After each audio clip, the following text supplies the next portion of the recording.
आपको प्रोवाइड करते हैं क्वालिटी एजुकेशन बिल्कुल फ्री ऑफ कॉस्ट। तो चलिए आज का चैप्टर शुरू करते हैं।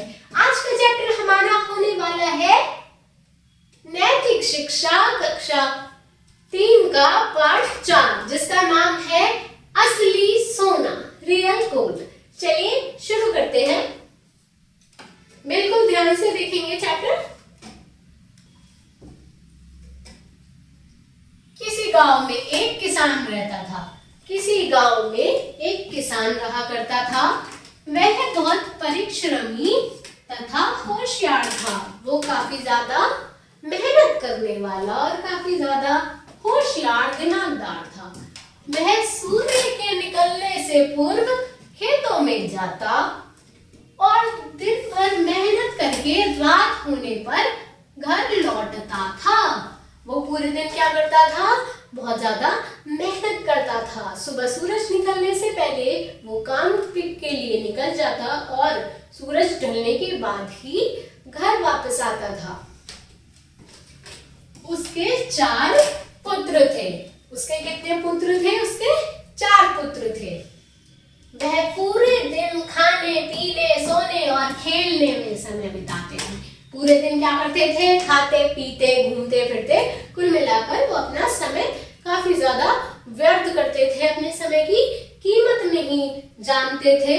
और जो उनके पिता थे वो काफी ज्यादा परिश्रमी थे, काफी ज्यादा काम करते थे। किसान ने उनको कई बार कहा कि खेतों में मेरी मदद करने के लिए आ जाया करो। अब जो किसान था वो अपने बेटों से कहा भी करता था कि मेरी मदद करने खेतों में आ जाया करो, परंतु उसके 4 पुत्र एक दूसरे को बापू की मदद के लिए जाने को कहते रहते और खेत पर स्वयं कोई नहीं जाता था। यानी कि वो चारों एक दूसरे पे टालते रहते थे कि जाओ बापू की मदद करने जाया करो भाई तुम, और आज तुम जाओ, लेकिन कोई भी नहीं जाता था। और खुद तो कोई जाता ही नहीं था। जैसे कि हम ही टाल देते हैं कोई काम, मम्मी हमें बोलती है जरा बेटा ये लाना, और हम कह देते हैं अपनी बहन या भाई से जाओ बेटा तुम चले जाना, मैं ये कर रहा हूँ, है ना, या मैं बैठा हूँ, मैं टीवी देख रहा हूँ, मैं फोन चला रहा हूँ। तो अपना काम एक दूसरे पे तो टालते थे, लेकिन खुद वो काम वो नहीं करते थे।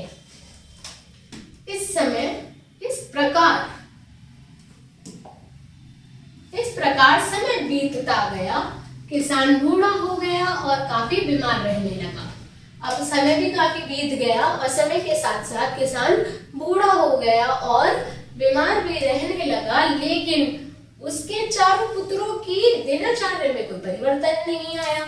अब जो उसके 4 पुत्र थे जो पहले करते थे आज भी वही कर रहे थे, खाते पीते बटर गश्ती करते, लेकिन काम नहीं करते थे कुछ भी। किसान को अब चिंता रहने लगी कि उसके पुत्र परिश्रम तो करते नहीं, कमाएंगे खाएंगे कैसे। अब किसान भी बेचारा वही था एक मेहनत करने वाला, तो वो सोचने लगा कि ये लोग मेरे जो पुत्र हैं ये मेहनत तो करते ही नहीं, आप कमाएंगे खाएंगे कैसे, बिना कमाई के खाएंगे भी कैसे। सही बात है बिल्कुल। एक दिन उसने अपने 4 पुत्रों को अपने पास बुलाया और कहा, एक दिन उन्होंने अपने 4 पुत्रों को अपने पास बुलाया और अपने ये 4 पुत्रों से कहा,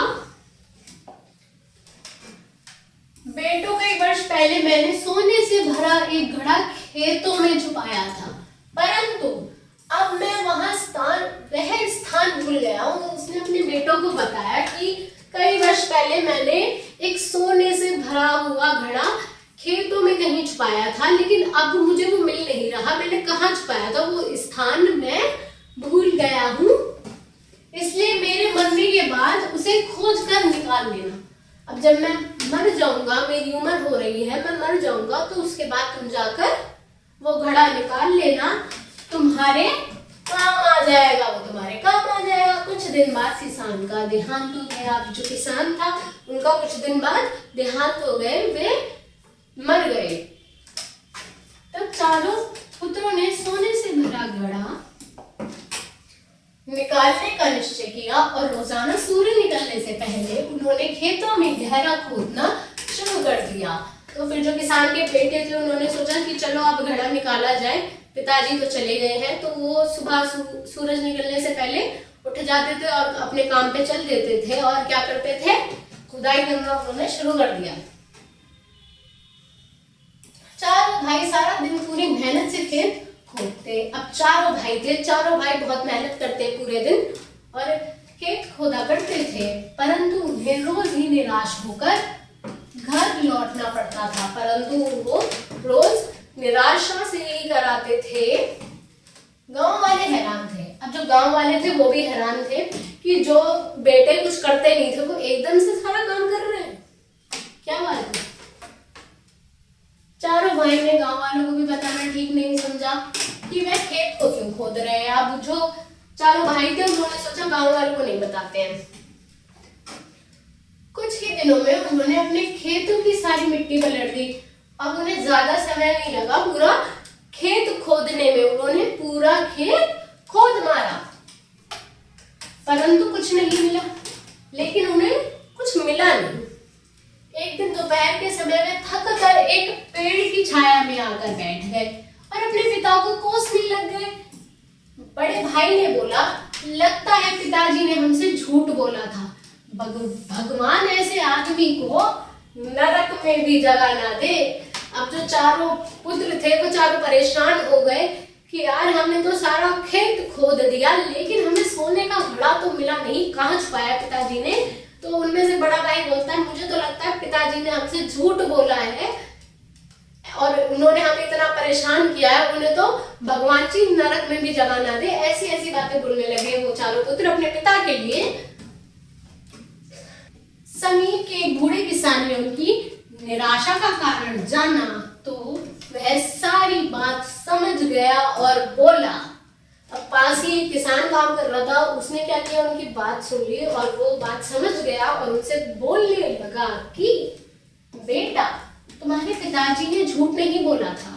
ये जो तुम्हारे पिताजी थे उन्होंने झूठ नहीं बोला। केवल तुम्हारे ही खेतों में नहीं, हम सभी के खेतों में सोना दबा हुआ है।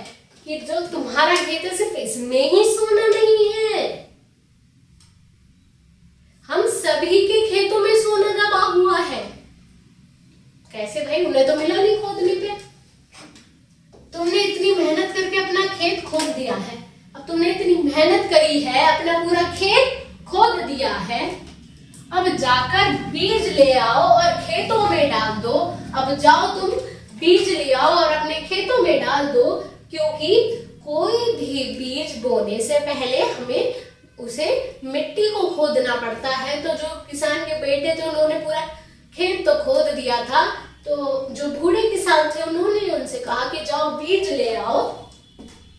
किसान की तो फसल ही उसका असली सोना है और यही वह सोना का घड़ा है जिसके बारे में तुम्हारे पिताजी तुम्हें बता रहे थे। अब उन्होंने उन्हें एक बात बताई कि बेटा, किसान का असली सोना तो उसका खेत ही है। जिस खेत के बारे में तुम बात कर रहे हो, ये तुम्हारा खेत ही तुम्हारा सोना है, क्योंकि किसान का सोना तो उसका खेत ही होता है और तुम्हारे पिताजी ने तुमसे झूठ नहीं बोला है, वो इसी सोने की बात कर रहे थे। इसके बाद चारों भाइयों को सोने के घड़े वाली बात समझ में आ गई और परिश्रम ही असली सोना है।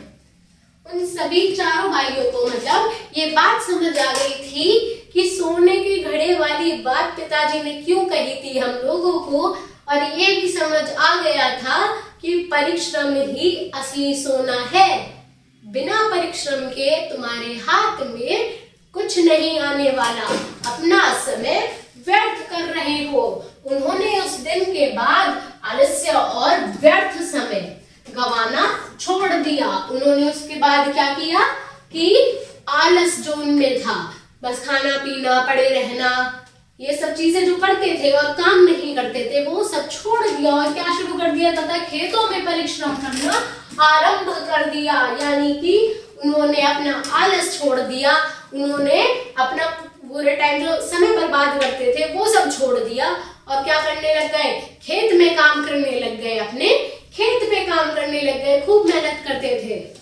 ठीक है, इससे हमें क्या जानने के लिए मिला, परिश्रम ही सफलता की कुंजी है, यानी कि जो मेहनत करते हैं वही सफलता प्राप्त करते हैं।